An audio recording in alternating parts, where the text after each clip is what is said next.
Así dice la palabra del Señor, versículo 10, versículo 6. Porque es justo delante de Dios pagar con tribulación a los que os atribulan, y a vosotros que sois atribulados, daros reposo con nosotros, cuando se manifieste el Señor Jesús desde el cielo con los ángeles de su poder, en llama de fuego, para dar retribución a los que no conocieron a Dios, ni obedecen al evangelio de nuestro Señor Jesucristo, los cuales sufrirán pena de eterna perdición, excluidos de la presencia del Señor y de la gloria de su poder, cuando vengan aquel día para ser glorificado en sus santos y ser admirado en todos los que creyeron, por cuanto nuestro testimonio ha sido creído entre vosotros. Gracias, hermanos, pueden tomar asiento.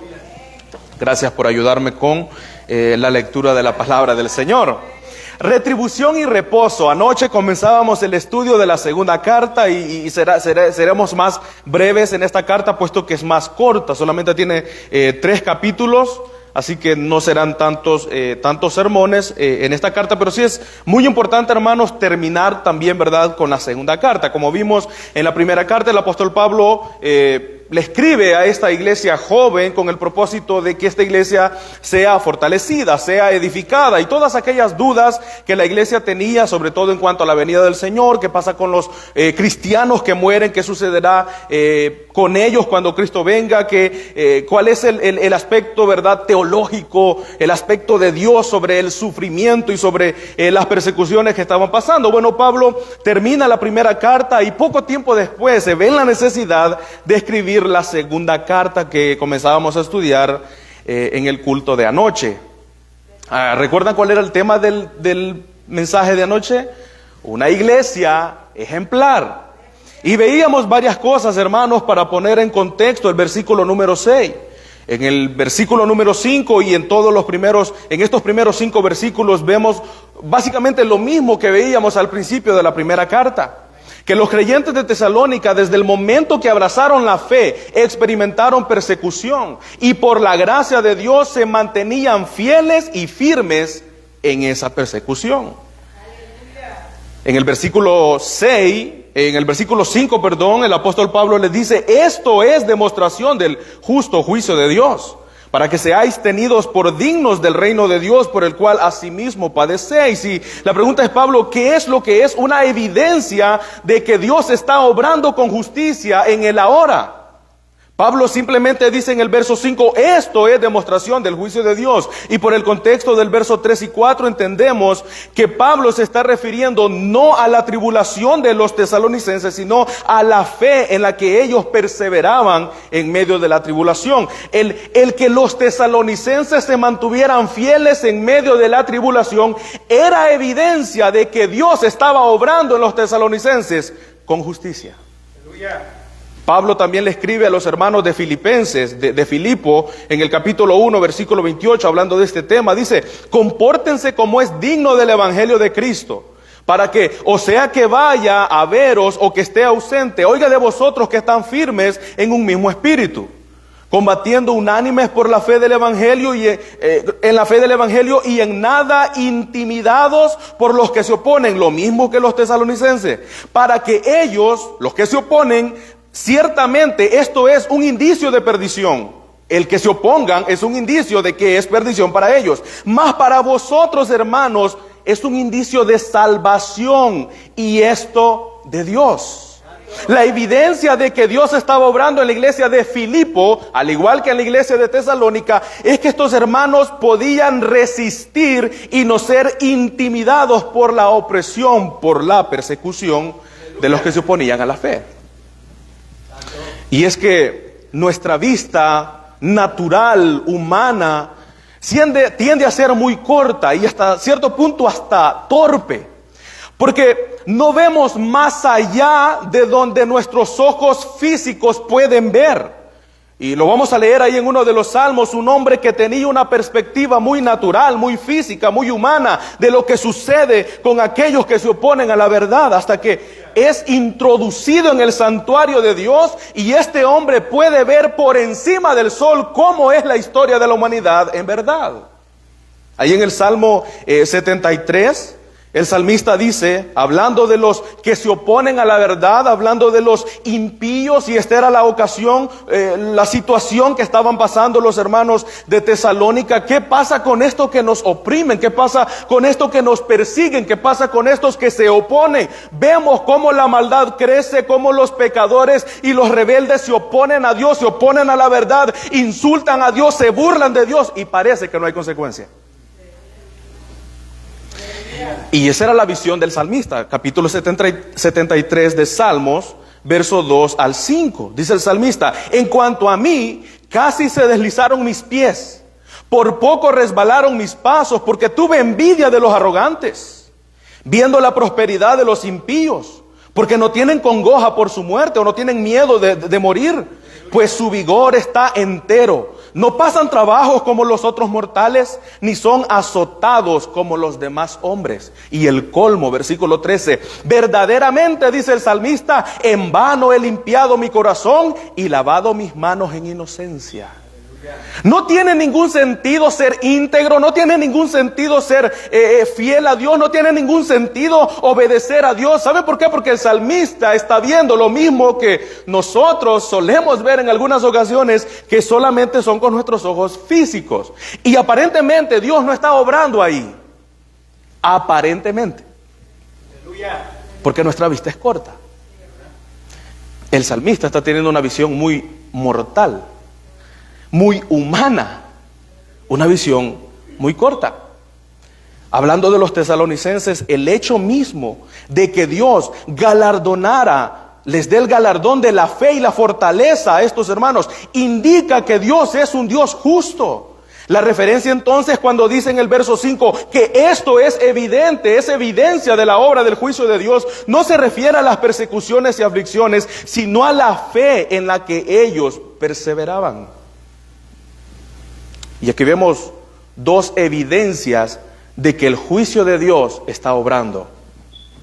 Siempre hablamos del juicio final, el juicio que vendrá, el juicio que se manifestará. De hecho, Pablo lo menciona ahí en los últimos versículos que leíamos de segunda a los tesalonicenses. Pero el juicio de Dios, según el versículo 6, ya está en acción. Es un juicio justo, y en el verso 5 Pablo lo dice: esto es evidencia del justo juicio de Dios. Ven, la evidencia ya está presente en la iglesia de los tesalonicenses, y por extensión en la vida de todo cristiano. Esta evidencia de que el justo juicio de Dios está obrando es la desenfrenada maldad en la que se hunden los rebeldes sin que Dios los restrinja, sin que Dios actúe, sin que Dios preserve su degradación. Hermanos, esto también es un juicio de Dios, el que Dios deje que el malo continúe en su maldad. Es un castigo de Dios que el pecador continúe en su pecado. Por lo que cuando Dios salva a un pecador, eso se considera como gracia de Dios, no como castigo. Lo mismo ocurría con nosotros. Nosotros estuvimos por un tiempo bajo la maldición del pecado, merecíamos la muerte y el infierno, y cuando Dios nos salva, eso fue otorgado como un acto de gracia. Pero el justo juicio de Dios es evidente cuando vemos que la maldad va creciendo y aparentemente Dios no está haciendo nada. De hecho, ese es el argumento de muchas personas que rebaten la idea de la existencia de Dios. Si existe Dios, ¿por qué hay tanta maldad? Si existe Dios, ¿por qué existe el mal? Obviamente estos hombres que están en tinieblas tienen un corazón entenebrecido, su conciencia está cauterizada, su mente está reprobada, retrasada y en oscuridad. No logran entender cuál es la base para saber diferenciar lo bueno de lo malo. Porque cuando ellos dicen, bueno, pero si Dios es bueno, ¿por qué hay maldad? Están hablando de algo que es malo en sí mismo, pero para poder diferenciar lo bueno de lo malo, yo necesito una base sólida para poder hacerlo. Y no existe, hermanos, ninguna tribu en la tierra, ninguna nación en la tierra que tenga otra fuente para saber diferenciar lo bueno de lo malo, lo correcto de lo incorrecto, sino la ley de Dios. Así que cuando las personas dicen, bueno, existe la maldad, por lo tanto no existe Dios, hay una seria contradicción, porque si existe la maldad es evidencia que existe Dios. ¿Por qué? Porque si Dios nos ha dado una ley con la cual podemos diferenciar lo bueno de lo malo, eso ya en sí mismo es una clara evidencia de la existencia de un legislador que ha dado esa ley. Así que no el argumento del salmista en el capítulo 73 de que Dios no está actuando en la vida de los impíos, que Dios no está obrando en la maldad que está pasando ahora mismo en el mundo, en esta nación y en todas las naciones, hermanos, eso es mentira. Dios está obrando con justicia. Claro, nuestros ojos físicos, nuestros ojos humanos no tienen a verlo porque somos cortos de vista. La Escritura lo demuestra, Romanos capítulo 1, versículo 28. Hablando de los hombres que habiendo conocido a Dios no le dieron gracias, sino que se envanecieron en sus corazones y rechazaron darle culto a Dios y se crearon imágenes de sí mismos y dieron culto a las imágenes creadas por Dios. Ahí en el versículo 28, capítulo 1 de Romanos dice, y como ellos, estos hombres, no aprobaron tener en cuenta a Dios, bien, rechazaron a Dios, Dios los entregó a una mente reprobada para hacer cosas que no convienen. Dios hizo eso. Eso es el justo juicio de Dios. ¿Está actuando Dios con justicia en estos hombres? Sí, está actuando con justicia. Porque ellos, más atrás la Escritura, ahí en el capítulo 1 de Romanos, dice que todo lo que estos hombres saben de Dios, Dios se los manifestó por su eterno poder y deidad, y es muy evidente porque ellos pueden ver a Dios en todo lo creado. Sin embargo, después de haber conocido a Dios por medio de esa revelación general de Dios, ellos no quisieron darle gracia ni culto a Dios, así que Dios en su justicia los abandonó y les permitió que hicieran todo cuanto ellos querían hacer para su propia perdición. Eso ya es un juicio de Dios en la vida del pecador, que haga cuanta maldad sin ninguna restricción y no tenga consecuencias. Y el salmista dice, yo tenía envidia de ellos porque yo los miraba prosperar. Estos hombres no se acongojaban, estos no trabajaban como los demás mortales. Aleluya. Aleluya. Verdaderamente en vano he limpiado mi corazón. Si eso es así se vive la vida, haciendo maldad, siendo desobediente, yendo contra las leyes de Dios y de la nación, y son prosperados, entonces esa es la manera de vivir la vida. Pero en el verso 17 del mismo capítulo 73, el salmista puede ver un panorama distinto, ya no el panorama del hombre, sino el panorama de Dios. Y escuche lo que le pasa a estos hombres que aparentemente no tienen ninguna consecuencia. Dice en el verso 17 del capítulo 73. Hasta que entrando en el santuario de Dios, comprendí el fin de ellos, de los malvados que aparentemente no tienen consecuencias. Ciertamente los ha puesto en deslizadero. Cuando cae nieve, ¿verdad? Y hay una pendiente y está liso, usted no tiene ni de dónde agarrarse, usted se deslizó y se fue. No hay manera de ser rescatado de eso. Bueno, y el salmista, así fueron puestos los malvados. ¿Saben por qué ellos siguen haciendo maldad? ¿Por qué ellos siguen siendo rebeldes, siendo desobedientes y aparentemente no hay ninguna consecuencia? Porque eso ya es justo delante de Dios, que ellos se deslicen hacia su perdición. Dios los puso en un deslizadero. En asolamiento los harás caer. ¿Cómo han sido asolados de repente? Perdieron, se consumieron de terror, como sueño del que despierta. Así, Señor, cuando despertares, menospreciarás su apariencia. Se llenó de amargura mi alma y mi corazón sentía punzadas. Tan torpe era yo, dice el salmista, que no entendía. Era como una bestia delante de ti. Con todo, yo siempre estuve contigo. Me tomarás de la mano derecha, me has guiado según tu consejo y después me recibirás en gloria. ¿A quién tengo yo en los cielos sino a ti? Fuera de ti nada deseo en la tierra. Mi carne y mi corazón desfallecen, mas la roca de mi corazón y mi porción es Dios para siempre. Porque he aquí, los que se alejan de ti perecerán. Tú destruirás a todo aquel que de ti se aparta. Pero en cuanto a mí, en acercarme a Dios es el bien. He puesto en Jehová el Señor mi esperanza para contar todas tus obras. Bendito Dios. Ese es el fin de los malvados. Así que el creyente debe estar preparado para toda dificultad. Porque, miren, cuando Joel Austin dice que esta es nuestra mejor vida, miente. Es un predicador de la prosperidad. Porque si esta es nuestra mejor vida, esto no tiene razón de ser. No, hermanos, esta no es nuestra mejor vida. Nuestra mejor vida será cuando estemos en la eternidad con el Señor. Aleluya. Por eso que el apóstol Pablo, confirmando la fe de los hermanos en las iglesias que él ya había predicado, allá en Hechos capítulo 14, verso 42, dice que confirmando los ánimos de los discípulos, les exhortaba que permanecieran en la fe. Y les decía, es necesario que a través de muchas tribulaciones entremos en el reino de Dios. Las persecuciones y tribulaciones no tienen valor salvífico alguno. Es decir, no es que por ser atribulados seremos salvos, no. Pero es una evidencia en una persona que ya fue salva, que está perseverando en medio de la dificultad. El hecho de que la persecución y la tribulación no tengan un valor salvífico, eso no significa, hermanos, que no vendrán dificultades, que no vendrán tribulaciones, y debemos hacerle frente a esas tribulaciones perseverando por medio de la fe y del arrepentimiento que ya Dios nos dio. Esa es la obra de justicia que Dios está haciendo en los cristianos.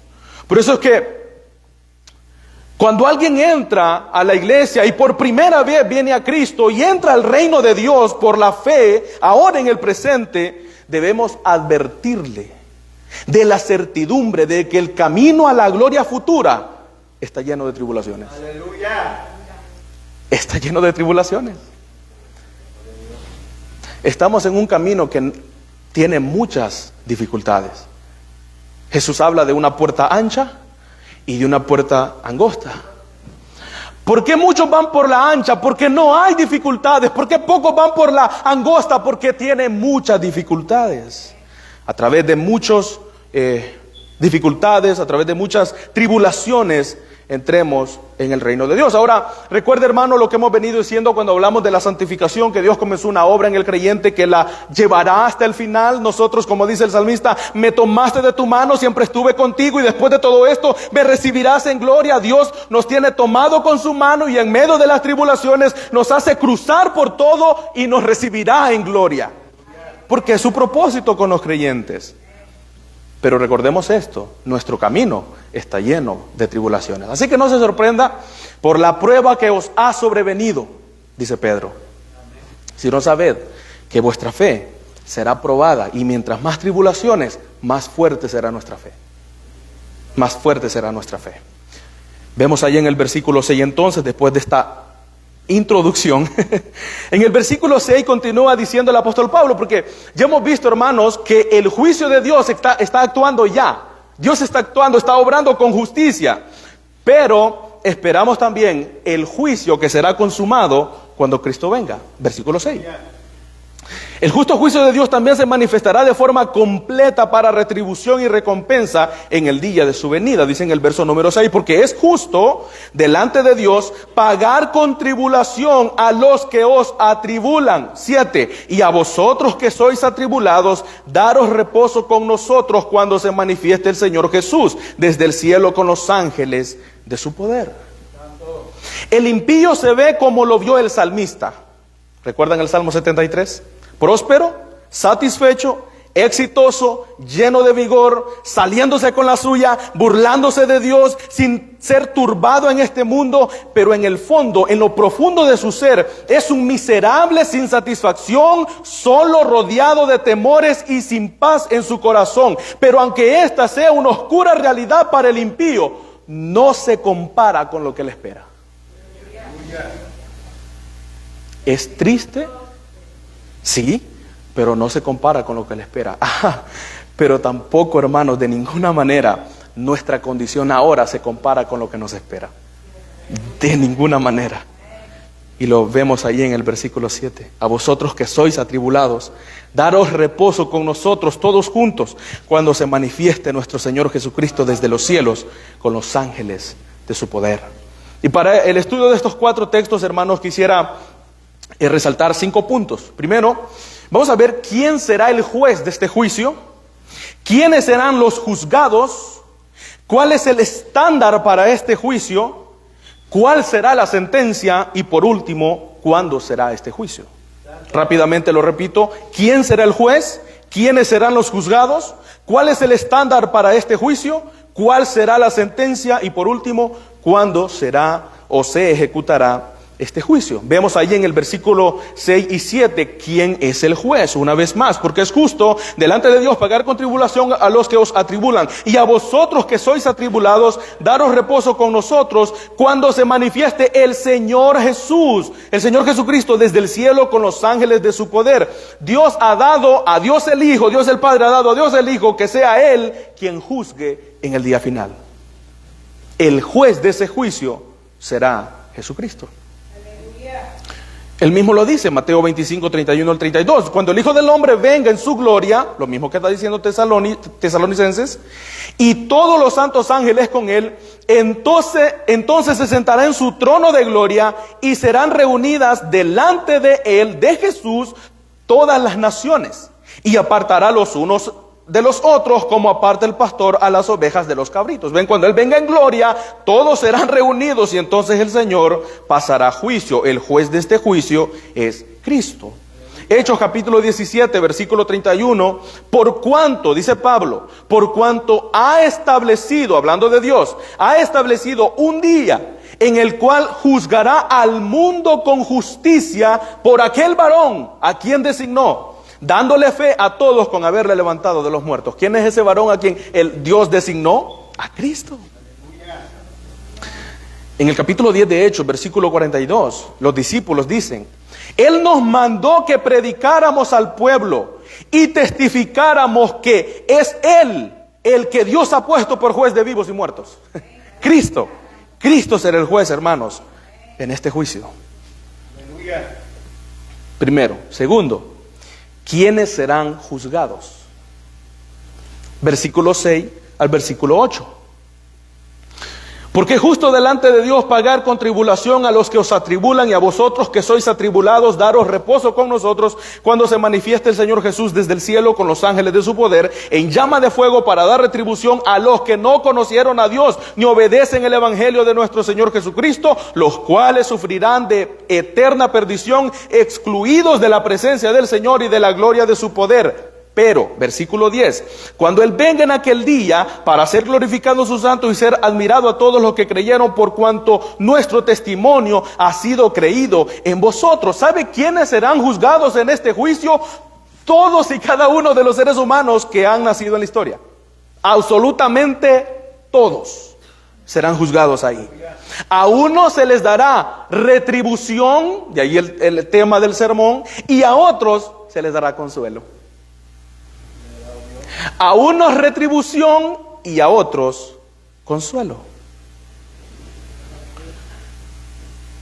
Todo hombre debe responder ante este tribunal.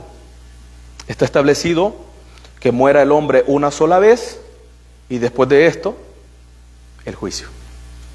Juan capítulo 5, versículo 27 al 29, de cierto os digo, viene la hora y ahora es, cuando los muertos oirán la voz del Hijo de Dios. Y los que la oyeron vivirán, porque como el Padre tiene vida en sí mismo, así también ha dado al Hijo tener vida en sí mismo. Y también le dio autoridad de hacer juicio al Hijo, por cuanto es el Hijo del Hombre. No os maravilléis de esto, porque vendrá hora cuando todos los que están en los sepulcros oirán su voz, y los que hicieron lo bueno saldrán a resurrección de vida, mas los que hicieron lo malo a resurrección de condenación. Aleluya. Todos, aun los que están muertos, se presentarán delante del Señor. Segundo Timoteo capítulo 4 versículo 1, te encarezco delante de Dios y del Señor Jesucristo, que juzgará a los vivos y a los muertos en su manifestación y en su reino. Hermanos, absolutamente todos serán juzgados allí. Unos resucitarán para vida y otros resucitarán para eterna perdición. Mateo 25, 34, Entonces el rey dirá a los de su derecha, hablando del juez que es Cristo, dirá a los de su derecha: venid, benditos de mi Padre, a heredad del reino preparado para vosotros desde la fundación del mundo. Pero, verso 41, también dirá a los de la izquierda: apartaos de mí, malditos, al fuego eterno preparado para el diablo y sus ángeles. Él juzgará a los de la derecha, dándoles el galardón y el consuelo, y a los de la izquierda, dándoles perdición. En este juicio final, también comparecerán otros seres que cayeron en pecado. Y solamente voy a leer 2 textos. Segunda de Pedro 2:4, hablando de los ángeles que pecaron.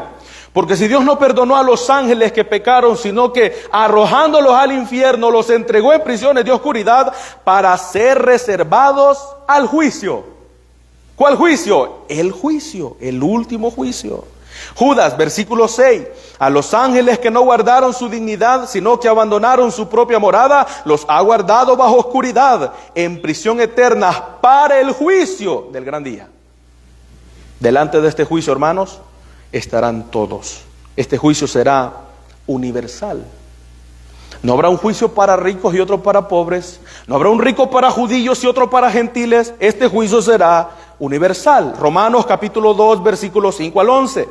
Pero por tu dureza y por tu corazón no arrepentido, atesoras para ti mismo la ira para el día de la ira y de la revelación del justo juicio de Dios, el cual pagará a cada uno conforme a sus obras. Vida eterna a los que perseverando en bien hacer buscan gloria, honra e inmortalidad. Pero ira y enojo a los que son contenciosos y no obedecen a la verdad, sino que obedecen a la injusticia. Tribulación y angustia sobre todo ser humano que hace lo malo, el judío primeramente y también el griego, pero gloria y honra y paz a todo aquel que hace lo bueno, al judío primeramente y también al griego. ¿Saben por qué? Porque no hay acepción de personas para Dios. Esto nos demuestra, hermanos, que solamente hay que ser pecador para estar en el juicio final. Y por lo que leemos en Romanos 3, dice Pablo: hemos acusado a judíos y a gentiles que todos están bajo pecado. Absolutamente todos. El pecado entró por el hombre y por el pecado entró la muerte. ¿Y sabe por qué nosotros morimos? El pastor ayer decía: usted va a morir, decía. ¿Saben por qué? Porque somos pecadores. Porque la paga del pecado es la muerte. Estaremos ahí, pero a unos, a los que hacen lo malo, se les dará perdición y tribulación eterna. Pero a otros serán galardonados con gloria, honra y paz. Aleluya. Y de nuevo, en esto, hermanos, no hay injusticia en Dios. ¿Cómo nosotros podemos hacer lo bueno para agradar a Dios y que nos galardone con gloria, honra y paz? Bueno, no podemos. No podemos.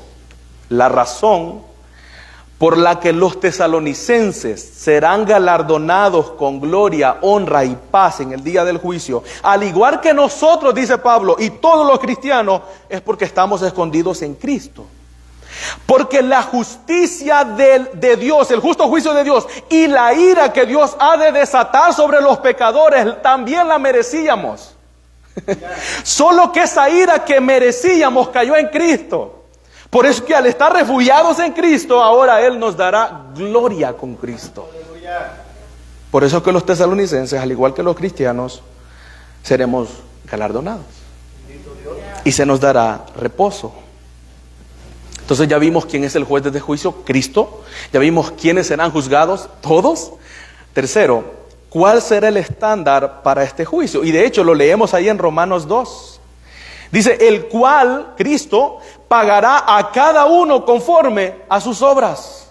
Vida eterna a los que perseverando en el bien hacer buscan gloria, honra e inmortalidad. Pero ira y enojo a los que son contenciosos y no obedecen a la verdad. Las obras son el estándar, hermanos, en este juicio.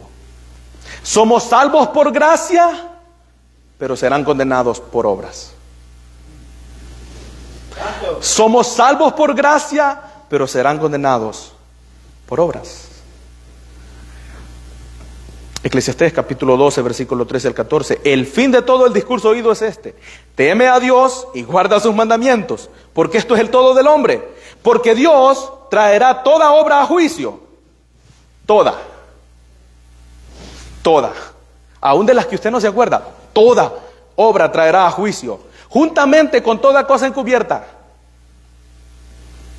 sea buena o sea mala. Dios hará eso, hermanos, en el juicio. Así que el estándar en este juicio serán las obras. Y de nuevo, nosotros podemos agradar a Dios en obras, sí, porque estamos en Cristo. El que permanece en mí, dice Cristo, y en Juan 15, lleva mucho fruto. ¿Ven? Es permaneciendo en Cristo que podemos agradar a Dios con nuestras obras. Esas obras que Él predestinó de antemano, Efesios 2:10, en las cuales nosotros debemos andar constantemente. No es que nosotros las producimos, no, Dios nos las da para que andemos en buenas obras. Eso es lo que produce la fe. Lo veíamos anoche, una fe que no está obrando es una fe muerta, porque no hay evidencia alguna de que realmente estás creyendo. Cuando yo creo en Dios, pues yo obro en consecuencia a lo que creo. Así que debemos andar en esas obras, porque un día seremos galardonados. Sí, esas obras no van conforme al mundo. No van conforme al mundo. Cuando usted trata de ser fiel a las leyes de este país en el que se encuentra, hay un montón de gente que le lleva a decir, no, aquí puede pagar menos. Esas leyes usted las puede desobedecer. Es que los principios cristianos no van de acuerdo a los principios del mundo, hermanos. Cuando desobedecemos las leyes de Dios, cuando desobedecemos las leyes terrenales a las cuales Dios nos manda a obedecer, Romanos 13, este mundo nos lleva o nos quiere influenciar a desobedecer a Dios.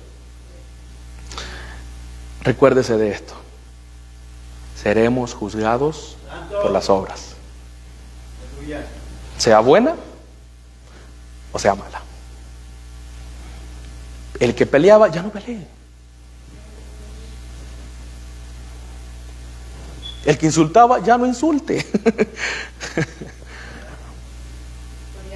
Anoche veíamos, ¿verdad?, que debemos ser una iglesia ejemplar. Y, hermanos, que Dios haga de esta iglesia una iglesia ejemplar. Cuarto punto: ¿cuál será la sentencia? Ya vamos a ir terminando. ¿Cuál será la sentencia? Versículo 9 y versículo 10 de 2 Tesalonicenses 1:9. Los cuales sufrirán pena de eterna perdición, excluidos de la presencia del Señor y de la gloria de su poder. Y solamente quiero resumir en 3 aspectos importantes de la sentencia a los rebeldes. Primero, el lugar, el estado y la duración de esta sentencia. Por lo que vemos en las Escrituras, el lugar al cual serán confinados es físico y real. Hermanos, el infierno. El infierno es real. La Biblia dice que es real, y allí serán confinados aquellos que no creyeron a Dios ni obedecen el Evangelio de Jesucristo. Los que son rebeldes y renuantes a la verdad. Allí será el lugar de tormento para ellos.